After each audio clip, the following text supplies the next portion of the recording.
Hey everyone, this is your old friend Sonic the Hedgehog, and welcome to another episode of Sonic Characters Read Sonic Fanfiction. In this episode, I'm here with Silver to read this unpleasant fanfiction. What are you talking about? You'll see why in a moment. Right from the description, I know it's going to be horrible. The title of this fanfic is White and Blue by Poo22. The summary, one-shot series for Sonilver, since there is simply just not enough. Might contain AU in the future. Sonilver? Sonic, are you saying that this fanfic involves us as a romantic couple? Looks like it. Anyway, let's just get this over with. I am not very good with one-shots. Honestly, this is my first one since I never really enjoyed making them. But I need to take a break from my other fanfics, so I decided to do this, and plus I need the practice, right? Well, that's only the other minor reasons. I just adore this couple to bits, but never got around to showing it, and I am devastated that not a lot of people show love for these two. They're extremely cute, so I couldn't resist. Well, that would never happen, and Silver would likely be traumatized for listening to it. He had always felt that Sonic was someone who was out of his reach, that it was impossible to ever touch something as magnificent as him. Someone who was so high in doing it right, yet so downright cocky. He found it magnifying, and he just can't help but feel pulled towards the blue hero. So Silver had admired how heroic, how that a smile, either it be a smug or gentle, never leaves his face, and he finds himself wondering if the hero had ever been broken down by a pity emotion like himself, to be pulled down by regret, revenge, depression, or love, and let it break you apart one by one. Alright, now I'm starting to get a bit uncomfortable here. But he can never imagine the hero to be in such a pitiful state. It's more like he doesn't want to see it. He wants to keep that little illusion and hope that Sonic is that perfect being that Silver had always waited for, to keep the world in perfect balance and harmony. Sonic isn't perfect, no one is, but he doesn't want to remind himself. He wants someone to fix all these problems in the world that is sickening and downright disgusting. Like this whole Sonilver idea is disgusting.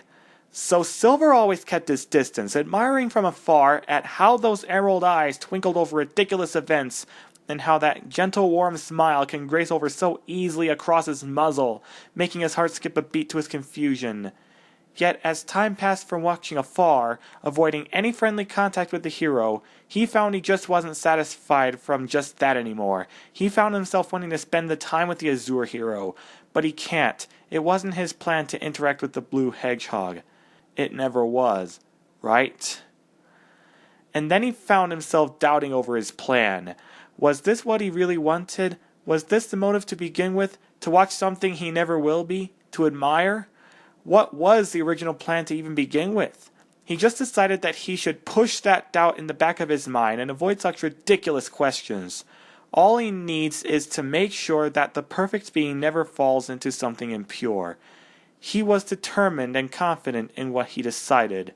Until that day, the magnificent being that he had always found beautiful forced his way into his house to speak with him, and not taking no as an answer, arguing about him, avoiding not only the blue hedgehog, but everyone else. And Silver was confused as to why he seemed so fussed over something like that, and he realized how being worried was part of the perfection of his precious blue hedgehog. His? Since when did the hero start belonging to him? When had that been something official? Do I want to own him? Of course not! This is never something I felt like doing. He pushed away the thoughts from his head as he went to reassuring the blue hedgehog not to worry about him. Oh, but how persistent he was to get answers. But how is that possible when Silver doesn't have them himself? He was just as confused. He admired the hedgehog, so shouldn't watching afar be enough? Why is there a temptation to just snuggle in that soft-looking blue fur? Snuggle? Even I wouldn't do that, especially to you. To be the one to put that gentle smile on his face, the one who can laugh and play with him, protect him and help whenever he needs it. To be the one who can wipe away any of his sacred tears, to be praised by him whenever doing something correct. Enough already! This is getting to be torturous! Just the thought of all that makes me want to cringe! And as he noticed that Sonic stopped scolding him all of a sudden, he felt something wet and hot drip down his cheeks. Sonic quickly took hold of his shoulders and asked him what was wrong. But he wasn't sure himself. Just why was he crying? He didn't understand. He didn't. But when the other pulled him into a comforting hug, whispering that everything was okay, he found these confusing thoughts to be slipping away together into one answer. He was simply in love. That was all.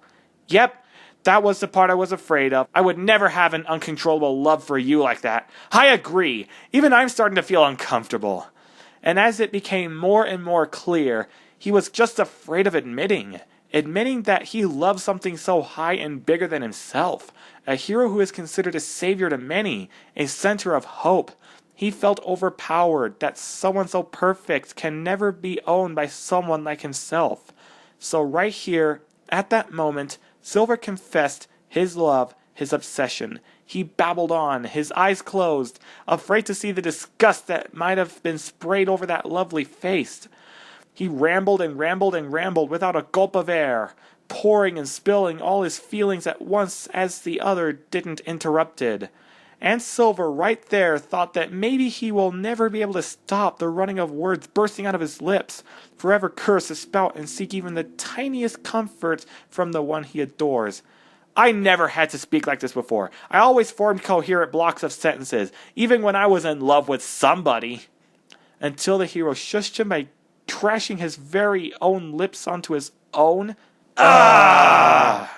Yep, that was the part I was talking about. Seriously, I can't stand this. Neither can I.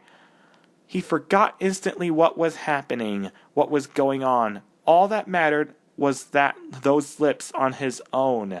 Then gently, the blue hero pulled away from the chest kiss.